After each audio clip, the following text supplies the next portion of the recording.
Assalomu alaykum. Xabarlar 24 informatsion dasturining navbatdagi soni efirda. Yaqin daqiqalar ichida yurtimizga oid eng so'nggi voqea hodisalarning qisqacha tafsiloti bilan tanishing. Bugun dasturimizda daromad solig'i ijarachi talabalar zimmasiga yuklanadimi? AQSHdagi tornadolar oqibatida 80 dan ortiq odam halok bo'ldi. Bayram munosabati bilan barcha xodimlar 5 kun dam olishlari mumkin. Daromad solig'i ijarachi talabalar zimmasiga yuklanadimi? Daromad solig'ini to'lash talabalar zimmasiga yuklanganligi haqida tarqalgan xabarlar yuzasidan Davlat soliq qo'mitasi quyidagilarni ma'lum qiladi. Ko'chmas mulk obyektlarini talabalarga ijaraga berishda daromad oluvchi mulk egasi bo'lib, Soliq kodeksining 375-moddasiga muvofiq bunday daromad jismoniy shaxslarning mulkiy daromadlari hisoblanadi. Soliqni o'z vaqtida to'lash ijaraga beruvchi jismoniy shaxslarning majburiyati hisoblanib, natijada ijarada turuvchi talabalarda soliq majburiyati yuzaga kelmaydi.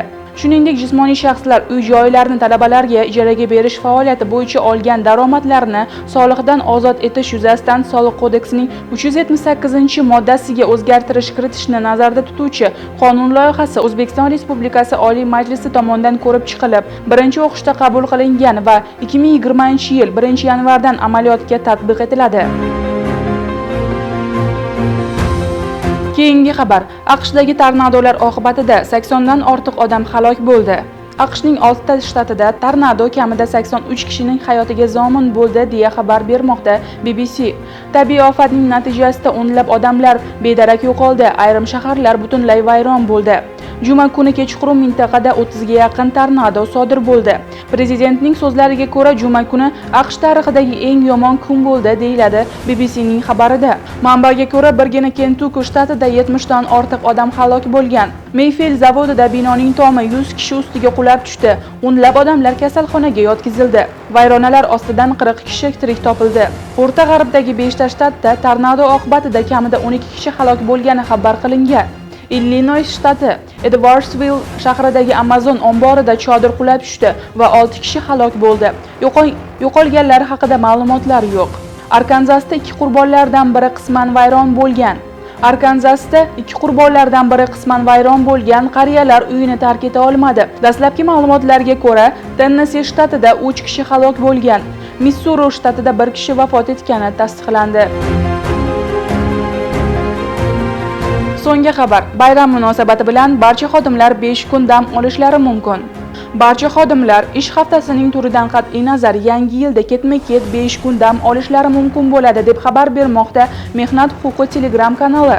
Xabarda aytilishicha, O'zbekiston Respublikasi Prezidentining joriy yilning 10-maydagi PF 62-22-son farmoni bilan 31-dekabr juma qo'shimcha dam olish kuni Mehnat kodeksi 131-moddasiga ko'ra 1-yanvar yangi yil bayrami ishlanmaydigan kun, shuningdek 2-yanvar yakshanba kuni dam olish kuni hisoblanadi. Bundan tashqari 2022-yilda rasmiy sanalarni nishonlash davrida qo'shimcha ishlanmaydigan kunlarni belgilash va dam olish kunlarini ko'chirish to'g'risidagi O'zbekiston Respublikasi Prezidentining farmoni loyihasiga ko'ra 2022-yil 3-yanvar dushanba, 4-yanvar seshanba qo'shimcha dam olish kuni etib belgilangani kutilmoqda.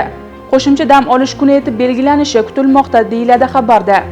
Bizda hozircha shular, shu va boshqa xabarlarni Human News axborot portalining barcha platformalari orqali kuzatib borishingiz mumkin. Salomat bo'ling.